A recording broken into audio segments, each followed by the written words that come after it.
well. I have been a swim parent for 12 years, and over that time, I have seen the number of lanes shrink and shrink and shrink, and I'm astounded how Buffy and the rest of the coaches somehow manage to make it work. It never seems possible. How you're gonna get all those kids in there, and you do. My question for you all, or consideration, is I hope you recognize the need for a pool.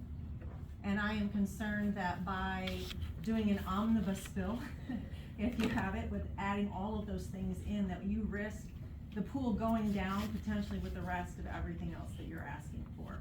Is it possible to ask for a pool, a competitive 8-lane pool, as a standalone item, separate from the rest of what you're asking for?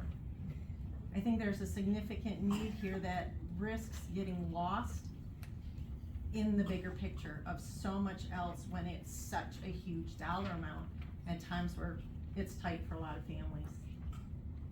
So this is a need that I think the community would get behind. I think they are proud of these kids, of the program that we have.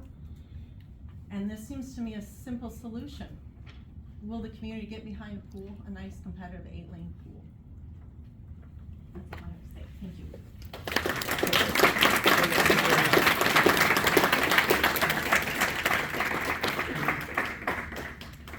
Thank you, Sarah.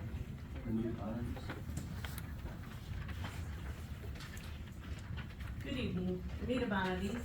I've been attending these meetings and speaking up for over 3 years now. I never cease to be amazed by what I see and hear from this board and the superintendent. We've had 3 meetings in the past 3 months that were 2.25 to 3 hours in length. It was once 2 hours into the meeting before public comments were even heard. Then there was a community meeting to hear about the bond proposals, and it was scheduled as a 1-hour meeting. So last week, we heard about the board working on these bond proposals options for the past 2 years. Then the community meeting took place less than 2 months ago, followed by several focus groups. So for almost 2 years, this board and superintendent were behind closed doors, having discussions with business partners and select people, but not engaging with the broader public. You know, the taxpayers that are to fund your dreams and visions. So the statement was made that you tried to get input from the community. You sent a postcard to every household. What more could you have done, you asked? Well, perhaps not waiting until the last 2 months of a 2-year project to engage the community in a real and open format would have helped. You had 200 people from the community take time to come and interact with the superintendent and about the bond proposal. And we all know how that played out, or should I say how the public was played at that meeting. You as board members did not even show up for the biggest community interaction of likely the past decade. Only 3 of you were there and available to interact with the community. 1 was not even running for re-election. Where were the rest of you? Why wasn't it important for you to be there? If you were really concerned about the input from the community for this massive decision, why not attend? Last week, I heard several attempts to blame the public if the bond proposal that is selected turns out to be the wrong one. Comments like, it doesn't really make sense why the public wants option A, and I guess we could give the public what they want, even if we believe option B is the better option. Instead, we'll just come back in 5 to 6 years and do the right thing. It seems like you're already taking the Pontius Pilate approach to decision making. Perhaps instead, you could take ownership of the fact that you've done a very poor job involving the community and in this process over the past 2 years. And now you are forcing something through without the community's support. Each of you were elected to do the will of the people and given the responsibility to hire the superintendent to oversee the education of the children in this community. If anything fails, you don't get to blame the public. It is your responsibility, period. If this bond proposal doesn't seem like it's going in the right direction, maybe you need to stop and do a better job interacting with the community and giving them more than lip service. Do a true town hall meeting, let the questions be asked publicly and answered for all to hear. Don't shut them down after just 4 people out of 200 are allowed to ask questions. Thank you.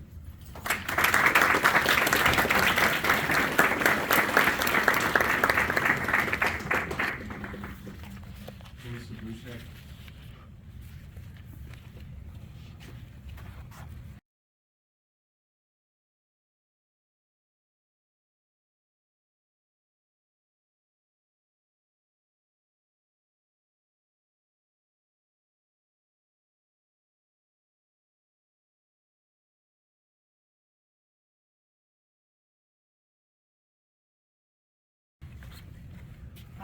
name is Melissa Buchek. I'm back again to follow up on some points I made last week when I brought out a graph right here showing that over the past decade, MPS per pupil funding has trended 20% upward, while student metrics both plummeted. Enrollment is down 10% and student proficiency is down 18%. This is inconvenient information, and I know you want to shoo me away and disprove it so that we can all talk about field houses and shiny new buildings. But to the board, I find it appalling that you are spoon-fed this data in a packet form by people who have a vested interest in pulling the wool over your eyes, and there seems to be no checks and balances. As I said last month, anyone can go and find this data at the source. The web address is mischooldata.org. That being said, tonight I have some further points to clarify. My first point, MPS student proficiency is not only trending downward, but last year only half of MPS third graders were proficient in English and reading. As President Roush pointed out, MPS, he says, is in the top 4% of the state of Michigan, but Michigan ranks in the bottom 10 states for education in our nation, and the US doesn't rank well in the world statistics on education either. So a warning to the public watching, you're being lied to. My second point, when you fumble to understand, When you fumble to understand MPS enrollment and projections during the workshop last week, Penny made a statement that MPS enrollment projections were surprisingly strong and stable and unlike state trends. But don't be fooled. Here's a graph of enrollment. The top line that's actually higher is the state data, and MPS is in blue. So the only thing I find surprising is that MPS enrollment has dropped at an even higher level than statewide enrollment in the past decade. Again, I invite you to visit mischooldata.org to see the data for yourself. So how is MPS projecting to have stable enrollment in the future? What could that possibly be based on? What is your whole card? A flood of pre-K students? A few more follow-up questions. Why should the public trust you when you can't even be truthful about student metrics? And second, if the bond measures are a way to relieve general funds so that more of the purse can be used for student academics, then why does that not prove out following the 2015 bond? I know from reviewing your consultant's resources that facts and logic don't sell on bond campaigns. I guess we'll see in May. Thank you.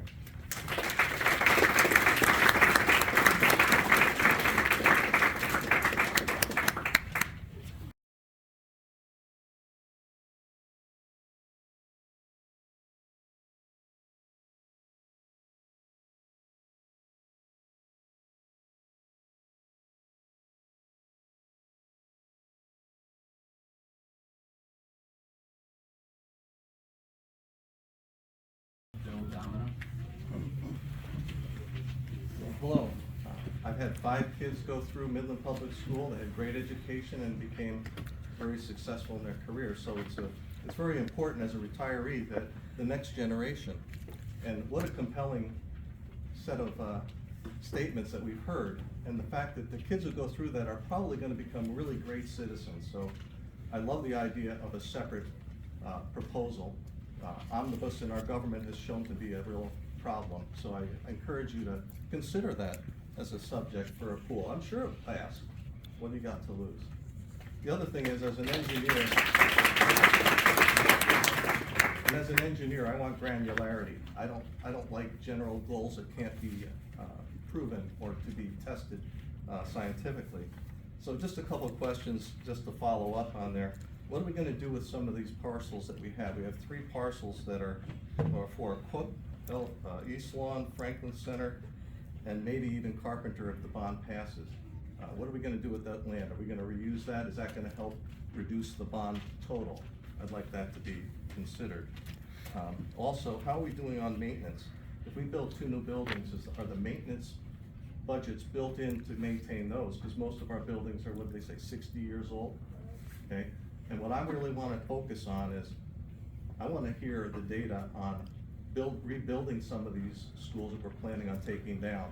I mean, I've remodeled houses and stuff. I would like to see what's it going to cost to do the full remodel versus a new building, one that may be not so sparkly but is functional. If you make the case, I'll support it. I just want to get more data. I don't like certain things like playground upgrades, stadium athletics. What does that mean? What does emerging programs mean under the student achievement? And as Melissa said, if our performance has gone down, we're not addressing the root cause. And that's what we need to focus on. It may not be the sparkle city that we're all used to, but we really need to focus on making sure that the academics go up, and then we can worry about if we're in the best looking facility that the state has, so that we can maintain our reputation as the best in Michigan.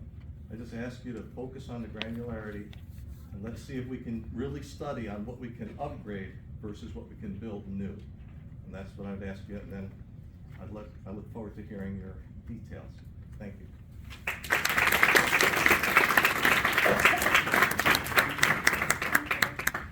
Mr. Bonaduce. I have a second career. Here you go, Vanna. Vanna. Greetings. Thank you for a great discussion last week. It was some of the most interesting information I have yet heard for this board regarding the state of the district, although it was a little insulting to the public. Now that it is clear that MPS is saddled with an infrastructure designed for nearly twice as many school students as we currently have, the cost of duplication in the high schools has gone beyond the ridiculous level. While we have been working on this for over two years, your rollout was ham-handed and did not give enough context for the public to make a more than emotional decision. Raising all taxpayers' annual rates so we can have a second valedictorian is not rational.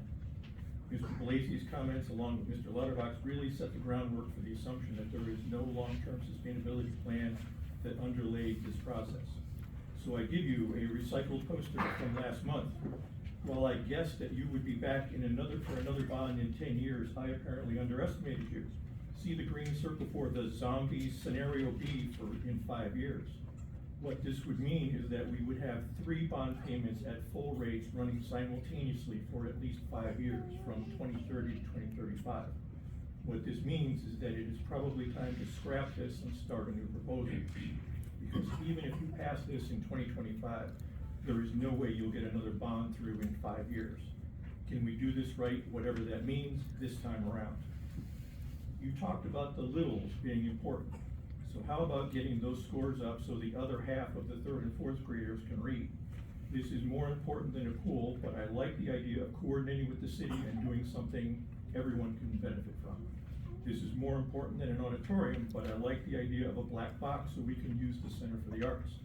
And it is more important than a field house that materialized at the last moment. What's another $16 million? We live in the north. We don't have 12-month practice options. Get over it. Finally, it is financially imprudent to be on the bleeding edge of electric bus technology. They are more than double the cost, plus a large infrastructure addition. Federal subsidies are likely to go away, and the luxury of having spare buses will be out of reach. Your sustainability goals need to consider all the stakeholders, especially the taxpayers who are going to be fleeced for this. So bottom line, stop, regroup, inform the public of the long-term sustainability picture with and without double high schools. Then launch something like Scenario B Light later in the year, and don't plan on coming around again until the 2015 bond is mostly paid off. A double millage is bad enough, but there will be zero support for a triple millage.